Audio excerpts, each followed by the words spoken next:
चलिए बच्चों, हम पढ़ने जा रहे हैं आपके पहला पाठ वास्तविक संख्याएं। वास्तविक संख्याएं होती क्या है? तो वास्तविक संख्याओं की यदि आप परिभाषा देखें तो इसमें परिमेय संख्याएं और अपरिमेय संख्याएं दोनों संख्याएं जो हैं वास्तविक संख्याएं के रूप में आती हैं। अब परिमेय संख्याएं क्या है?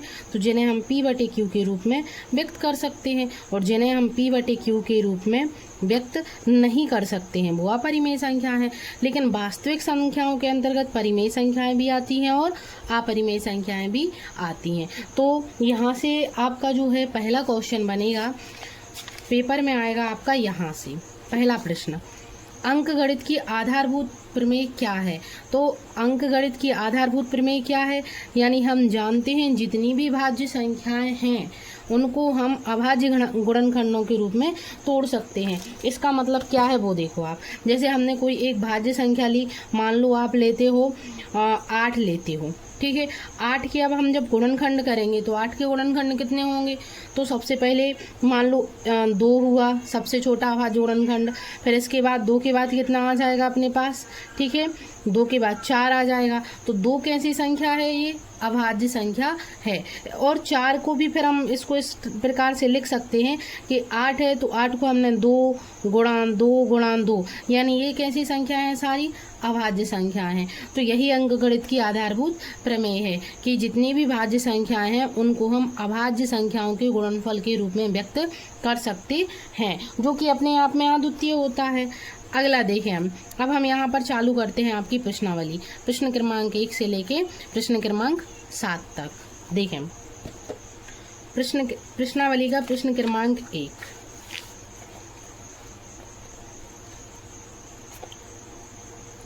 ये है प्रश्नावली। अच्छा, प्रश्नावली का पहला प्रश्न है अपने पास, इनको अभाज्य गुणनखंडों के रूप में हमें दर्शाना है, ठीक है। प्रश्नावली का यदि अपन प्रश्न देखें तो दी गई संख्याओं को अभाज्य गुणनखंड के गुणनफल के रूप में, यानी आपको पूरा सॉल्व नहीं करना है, बस उसके अभाज्य गुणनखंड निकालने हैं। पहला प्रश्न क्या है अपना? 140। तो देखें सबसे पहले अपन लिखेंगे यहाँ पर प्रश्न क्रमांक पहला 140। अब जब हम आपको इसको हल करेंगे, सबसे पहले आपको करना क्या है? यहाँ पर लिखना है दिया है या दी गई संख्या, ठीक है। तो क्या दिया है? दिया है में लिखेंगे अपन संख्या। कितनी संख्या है? 140। अब साइड में अपन क्या करेंगे? इसके गुणनखंड निकालेंगे। जैसे 140 है, इसमें आपको छोटी से छोटी अभाज्य संख्या का भाग देना है। अभाज्य संख्या अब चालू कहाँ से होती है? तो 2 से। तो अपन यहाँ लिखेंगे अभाज्य संख्या, लिख लो याद रहने के लिए, अभाज्य संख्या सबसे छोटी अभाज्य संख्या, ठीक है। क्या है?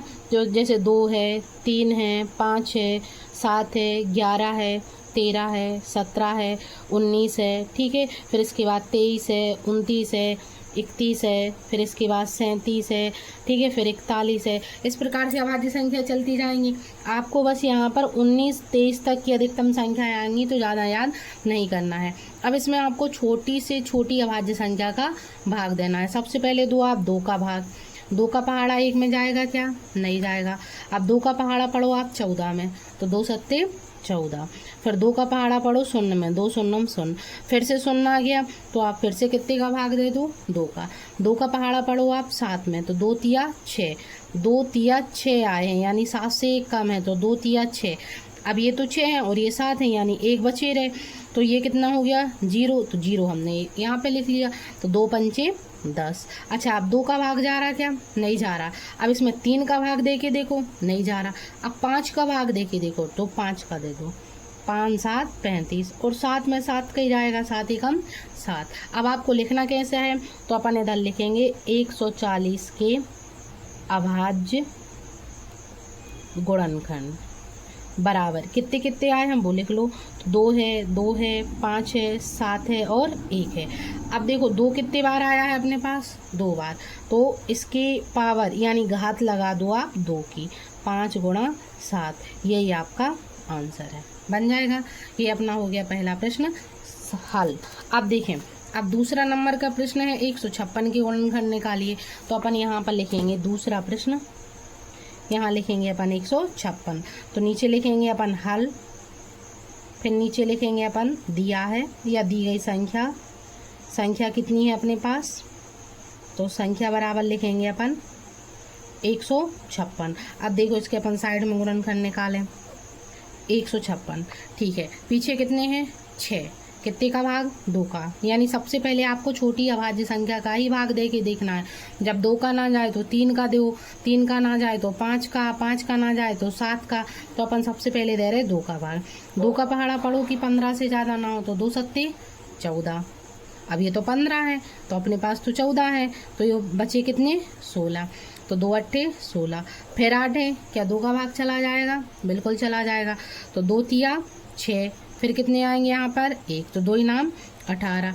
अब 2 का भाग नहीं जाएगा, 2 एकम 2, 1 बचेगा 19 हो जाएंगे, 2 का भाग नहीं जा रहा, अब 3 का दूँ, 3 एकम 3, 3 तिरका 9, 13 में खुद के अलावा किसी का नहीं जाएगा, तो 13 एकम 13।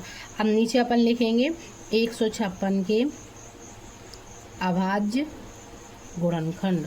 तो 156 के अभाज्य गुणनखंड कितने हैं, लिख लो 2 गुणा 2 गुणा 3 गुणा 13 गुणा 1। क्या कोई संख्या डबल बार या ट्रिपल बार है, तो बिल्कुल है। कितने हैं अपने पास 2, तो 2 को अपन कितने की घात लगा देंगे 2 की, बाकी संख्या वैसे ही की वैसे ही लिख दो जी, आपका दूसरा आंसर हो गया, बन जाएगा। अब देखो आप प्रश्न क्रमांक तीसरा, प्रश्न क्रमांक तीसरा देखें तो प्रश्न क्रमांक तीसरे में है अपने पास कितना 38 25। तो अब अपन लिखेंगे 38 25।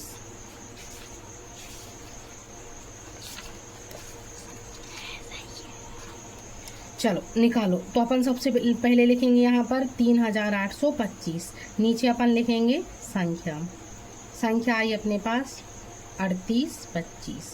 अब यहाँ पर इसके निकालो गुणनखंड।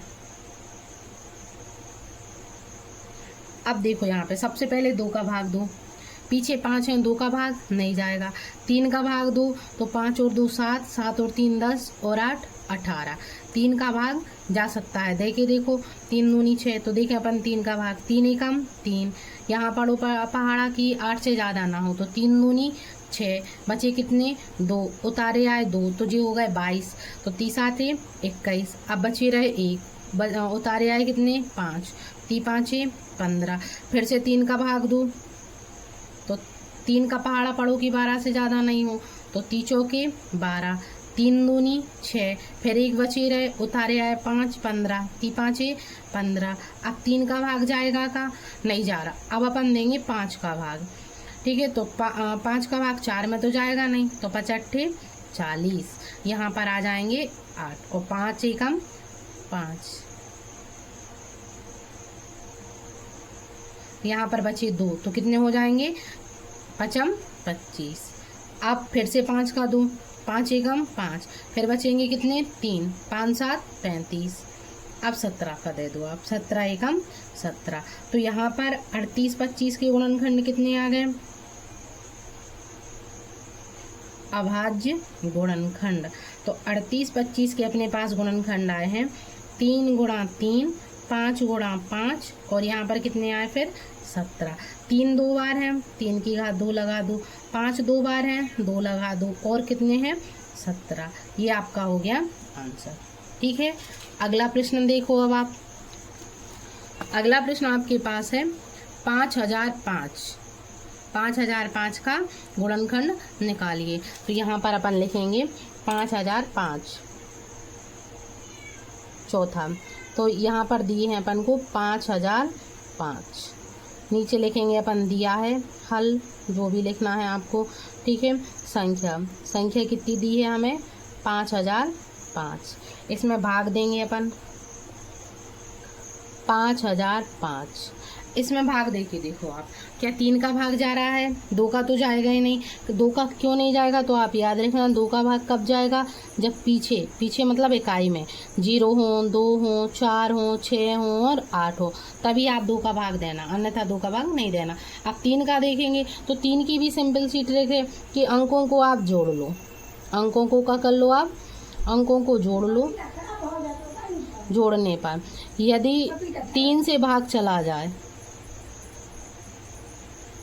या 3 के पहाड़े में संख्या आ जाए तो वो 3 से भाज्य हो जाएंगी। तो देखो 5 और 5 जोड़ो कितने हो रहे हैं 10, यानी 3 का भाग नहीं जाएगा। अब अपन देंगे 5 का, 5 एकम 5, 5 शून्यम शून्य, 5 शून्यम शून्य, 5 एकम 5। अब देखो इसमें पीछे एक आ गया, 5 का भी एक अपना नियम है कि 5 का भाग कहाँ जाएगा, जब पीछे या तो 0 हो या हो 5। तो अब 5 का नहीं जा रहा, 5 से बड़ी अभाज्य संख्या कितनी है 7। तो अब 7 का दे के देखो आप, तो देखो 7 एकम 7, बचे कितने 3, उतारे आए कितने 0, सो गए कितने 30, 7 तिया 21, 7 चौके 28, बचे कितने 2, उतारे कितने आए 1, तो कितने हो गए 21, 7 तिया 21। अब 7 का जा रहा क्या देखो, ठीक है नहीं जा रहा। अब 7 के बाद अभाज्य संख्या कितनी है, 9 तो है नहीं, 10 है नहीं, डायरेक्ट कितने आएंगे अब 11।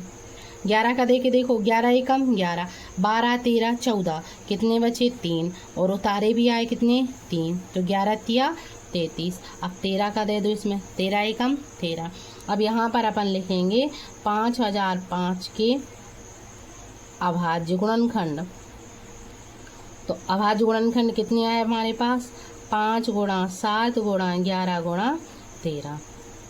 इसमें तो घात है नहीं तो आपको अलग से लिखना नहीं है, यही आपका आंसर है। ठीक है, अब देखो आप प्रश्न क्रमांक 5वां, प्रश्न क्रमांक 5वां कितना है अपने पास 7429। 5वां तो अपन लिखेंगे 7429, यहाँ लिखेंगे अपन हल, दिया है क्या दिया है, तो नीचे लिखेंगे अपन संख्या कितनी दी है 7429। निकालो अभाज्य गुणनखंड 7429। अब इसमें पहाड़ा पढ़ो कितने का जाएगा, इसमें देखो 2 का तो जा नहीं रहा, यहाँ 9 है, 4 और 2 6 और यहाँ पे 7 है, 3 का भी नहीं जाएगा।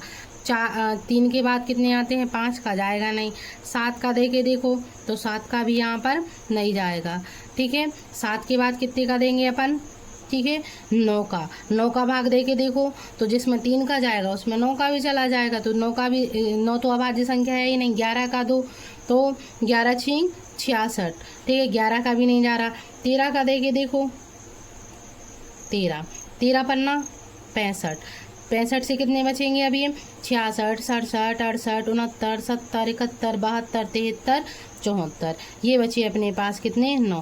13 का भी नहीं जा रहा, अब अपन देंगे कितने का 17 का। 7 3 51, 7 चौके 68, 68 से 69 70 71 72 73 और 74, तो ये कितने बचेंगे 6। फिर कितने हो गए ये 62, 11 7 दूनी 34 7 3 51, फिर बचेंगे 11 तो 119, यानी कितने का भाग जाएगा 17 का। तो ये कितने हो गए थे अपने 7 3 51, फिर उसके बाद बचे थे अपने पास 6, तो ये हो गए थे 62, 7 3 51 7 चौको 68 आए थे अपने पास।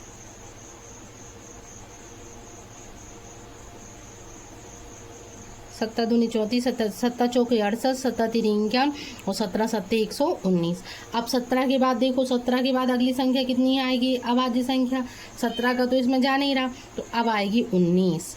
19 का पहाड़ा पढ़ो, 19 एकम 19, 19 दूनी 38, 38 के बाद 39 40 41 42 43, 5 ये हैं और 7 ये हैं, तो कितने हो गए टोटल 57। 19 तिया 57, अब कितने का भाग चला जाएगा इसमें 23 का, तो यहाँ पर अपन लिखेंगे 7229 के अभाज्य गुणनखंड कितने आए हैं वो लिख लो। तो कितने आए हैं 17 हैं 19 हैं और 23 हैं, ये हो गया आपका आंसर। ठीक है, अब अगला प्रश्न देखो आप, प्रश्न क्रमांक 2 में जी बोल रहे हैं कि सबसे पहले इनके HCF ज्ञात करो, LCM ज्ञात करो और जांच करके बताओ कि संख्याओं का गुणनफल HCF और LCM के बराबर होता है। तो पहला सवाल क्या है 26 और 91। तो देखें, अब अपन लिखेंगे दी गई संख्या, ये कौन सा है अपना प्रश्न क्रमांक 2 का पहला। अब यहाँ पे लिखा हमने हल, दी गई संख्याएं, दी गई संख्याएं हैं अपने पास 26 और 91। सबसे पहले आपको क्या करना है, अभाज्य गुणनखंड विधि से इनकी क्या निकालना है गुणनखंड। तो सबसे पहले हम देखो 26 के निकाल के बताएं आपको। 26 की। निकालो कितने का भाग जाएगा 26 में, 2 का, 2 एकम 2, 2 तिया 6, फिर कितने का जाएगा 13 का, 13 एकम 13। अब 91 के निकालो आप, 91, 91 में 2 का जा नहीं रहा, 3 का जा नहीं रहा, 4 का जा नहीं रहा, ठीक है। इसके मतलब 4 नहीं 5। अब इसके बाद हम देंगे 7 का, 7 एकम 7, बचे कितने अपने पास 2, हो गए 21, 7 तिया 21 और 13 एकम 13। अब आपको देखो एलसीएम कैसे निकलता है और एचसीएफ कैसे निकलता है ये बताएं। सीधी सिंपल सी बात है, एलसीएम में जो है आपको सभी संख्याएं लेना है, बस रिपीट ना हो, ठीक है। और एचसीएफ में क्या करना है, आपको जोड़ा देखना है। जैसे इसमें देखो एक ही जोड़ा मिल रहा ना, ठीक है, बड़ी से बड़ी एलसीएम, ठीक है। एलसीएम का मतलब होता है लोएस्ट कॉमन मल्टीपल और एचसीएफ का मतलब होता है हाईएस्ट कॉमन फैक्टर, ठीक है। और मल्टीपल और फैक्टर क्या है, तो मल्टीपल यानी उसी का गुणा उसी में करते जाओ, और फैक्टर यानी होते हैं जो जिसका उसमें भाग जाता है। तो यहाँ पर यदि अपन इनका एलसीएम देखें 26 का और 91 का, तो यहाँ पर कितने हैं अपने पास 2, इधर कितने हैं 13, यहाँ कितने हैं 7।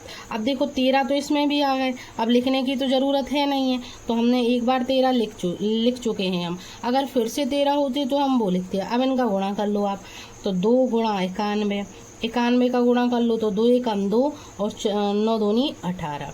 ये क्या आ गया अपना एलसीएम। अब देखो एचसीएफ, तो एचसीएफ तो सिंपली दिख ही रहा आपको कितना आया अपना एचसीएफ। एचसीएफ यानी कॉमन संख्या, तो कॉमन संख्या दोनों में कितनी है 13 है और कितनी है 1 है, यानी ये हो गए 13 और 1। यहाँ तो ठीक है, तो 13 एकम कितने हो जाएंगे अपने पास 13। आपको यहीं तक नहीं निकालना है, आपको इन्होंने जांच करने के लिए भी दिया है। देखो प्रश्न पढ़ो, इसकी जांच भी कीजिए। जांच के लिए भी इन्होंने फॉर्मूला दिया है कि दो संख्याओं का गुणनफल बराबर एचसीएफ और एलसीएम। तो अब अपन लिखेंगे प्रश्नानुसार। प्रश्नानुसार इन्होंने दिया है संख्याओं का गुणनफल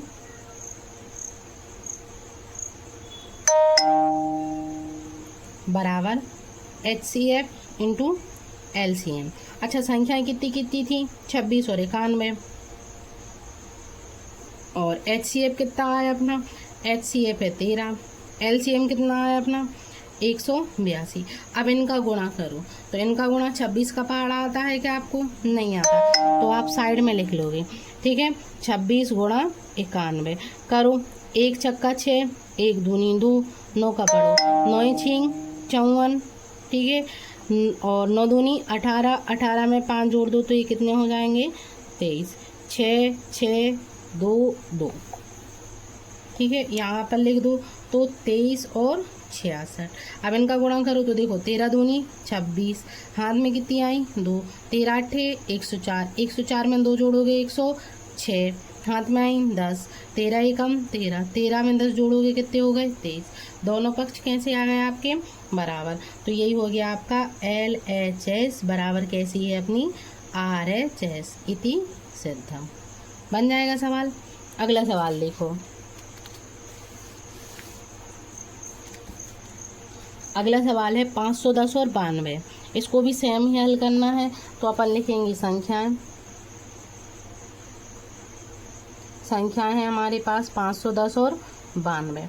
निकालो इसके गुणनखंड निकालो। सबसे पहले 510, 2 का पहाड़ा पढ़ो, 2 दूनी 4, अब 4 आ गए, यहाँ पर 5 है, 1 बचा रहा, यहाँ से कितने उतारे अपन ने 1, तो ये हो गए 11, 2 पंचे 10, फिर से 1 बचा रहा उतारे 0, तो 2 पंचे 10।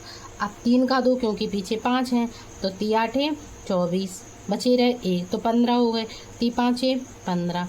अब 3 का जा रहा क्या, देखो 3 दूनी 6, बचेंगे 2, 25 नहीं जा रहा। अब 2 5 का, 5 एकम 5, बचे 3, कितने हो गए 35, 5 7 35। अब 17 का दे दो, यहाँ पे कितने हैं 92, दो 2 का भाग दो, तो 2 चौके 8, जी 9 है, जी तो 8 ही हुए, तो 1 बचे रहा, उतारे आए कितने 2, 2 चौके, ठीक है, 2 छींग 12। अब 2 का 2 भाग, 2 दूनी 4, 2 तिया 6, अब 23 फिर अभाज्य संख्या है। अब इसमें देखो, ठीक है, इसमें अपन निकालेंगे सबसे पहले इनके एलसीएम 510 और 92 की। एलसीएम में ये संख्या तो आप पूरी ले लो, 2, 3, 5 और 17। अच्छा देखो, एक बार 2 हम लिख चुके हैं, क्या दूसरी बार 2 लिखे? नहीं लिखे, तो दूसरी बार के भी 2 उतार लो। अब 23 लिखे क्या हमने? नहीं लिखे, तो 23 भी उतार लो। अब इन सब का कर दो गुणा, तो 3 दूनी 6, 6 पंचे 30, 30 का गुणा कर दो 17 में, और 23 दूनी हो जाएंगे 46।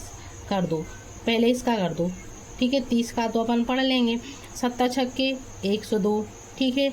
7 चौके 68, 68 में 10 जोड़ोगे कितने हो जाएंगे अपने पास? 78।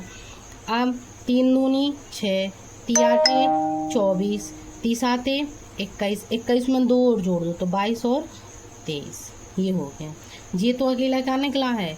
एलसीएम। अब निकालो आप HCF, 510 का और 92 का। तो HCF देखो क्या क्या कॉमन है। सबसे पहले तो हमें मिले 2 कॉमन, इसके अलावा कछु भी नहीं है, तो HCF कितना आ जाएगा अपना? 2। कुछ और कॉमन दिख रहा है क्या? नहीं दिख रहा, तो अपने पास आ गया 2। अब अपन लिखेंगे प्रश्नानुसार। प्रश्नानुसार में लिख लो संख्याओं का गुणनफल बराबर HCF इंटू LCM। करके देखो, HCF है 2, LCM कितना है अपना? 23,460। और संख्या कितनी कितनी है अपने पास? जी हैं अपने पास 510 और 92। पहले इनका गुणा कर लो, तो क्या 510 का पहाड़ा आता है कि 92 का? नहीं आता, साइड में गुणा कर लो, 510 और 92। पहले 2 का पहाड़ा पढ़ो, 2 शून्यम शून्य, 2 एकम 2 और 2 पंचे 10। अब 9 का पढ़ो, 9 शून्यम शून्य, 9 एकम 9 और 9 पन्ना 45। कर दो 0, 2, 9, 5 और 1 6 और 4, 4, 6, 9, 2, 0। अच्छा इनका गुणा करो, 2 शून्यम शून्य, 6 दूनी 12, 4 दूनी 8 और 1 9, 2 तिया 6 और 2 दूनी 4। दोनों पक्ष बराबर आ गए, यानी हमारा LHS और RHS कैसे आ गया? बराबर। यही आपको सिद्ध करना था, ठीक है। इसका आखिरी क्वेश्चन देखो, तो ये है 336 और अब कितने हैं? 54। तो अपन ऐसे ही फिर जमाएंगे सवाल को। देखें, तीसरा सवाल है 336 व 54। निकालो। सबसे पहले अपन 336 के लिखेंगे और यहाँ पर हम 54 के लिखेंगे। 336, 2 का पहाड़ा पढ़ो, 2 एकम 2, बचे 1, उतारे आए 3, कितने हो गए? 13, 2 छींग 12, फिर 1 बचे, उतारे आए 6, 2 अट्ठे 16, फिर से पढ़ो 2 का पहाड़ा, 2 अट्ठे 16 और 2 चौके 8, फिर से 2 का पहाड़ा पढ़ो, 2 चौके 8, 2 दूनी 4, फिर से 2 का पहाड़ा पढ़ो, 2 दूनी 4 और 2 एकम 2। अब नहीं जाएगा, अब कितने आ गए? 21।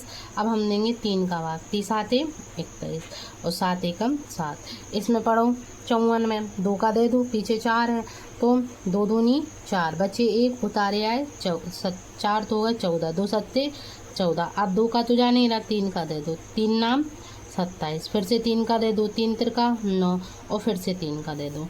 अब सबसे पहले निकालो इनके LCM, 336 के और 54 के। ये वाली संख्या तो पूरी लिख लो, तो 1, 2, 3, 4, 1, 2, 3, 4, 3 एक ही बार है और 7। अब इनमें से देखो 2 लिख चुके हम, बिल्कुल लिख चुके, 3 लिख चुके, बिल्कुल लिख चुके, लेकिन 3 कितने बार लिखे हमने? एक बार। यहाँ पर कितने हैं? 1, 2, 3, तो एक बार तो हम छोड़ देंगे, बाकी के अपन लिख लेंगे।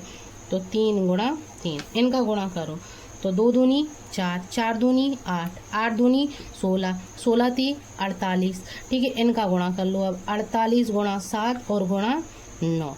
पहले 7 का कर लो, 7 8 56, 7 चौको 28, ठीक है। 28 में कितने जोड़ दो आप? 5, तो ये हो गए 33। अब इसमें 9 का कर दो, 9 छींग 54, 9 तिया 27, ठीक है। 27 में 5 जोड़ोगे 32, 9 तिया 27, 28 29 30, जी हो गया, ठीक है। अब इनका लिख लो HCF। HCF आपको पता ही है, HCF क्या होता है? कॉमन संख्या। तो देखो, एक तो हमारे पास 2 आ रही कॉमन, और इसके अलावा 1 3 आ रहा है कॉमन, बस और कोई तो कॉमन नहीं आ रहा है, यानी HCF 2 गुणा 3 बराबर कितने हो गए? 6। अब हम लिखेंगे यहाँ पर प्रश्नानुसार। क्या होगा प्रश्नानुसार? इन्होंने बोली थी संख्याओं का गुणनफल बराबर HCF इंटू LCM। तो संख्याएं कितनी कितनी हैं अपने पास? 336 गुणे 54 और HCF आया 6 और 30 24। इनका गुणा करके देख लो आप। 336 का करो 54 में गुणा, 54 4 6 24, 4 तिया 12, 12 में 2 जोड़े 14, 4 तिया 12, 12 में 1 जोड़े 13। यहाँ करो 5 6 का 30, हाथ में आई 3, 5 तिया 15, 15 में 3 जोड़े 18, 5 तिया 15, 15 में 1 जोड़े तो 16, 4 4, 8 में 3 जोड़ो तो 11। ठीक है, 6 7 और 1 8 और 1 के 1। ये आ गए अपने 1 8 4 4। इनका गुणा कर लो तो देखो 6 चौको 24, हाथ में आई 2, 6 दूनी 12, 12 में 2 जोड़ोगे कितने हो गए 14, 14 के 14 14 और 6 3 18। ये देखो अपना LHS और RHS कैसी आ गई अपनी बराबर। ये हो गया सिद्ध। इसके आगे अपन अगले वीडियो में देखेंगे।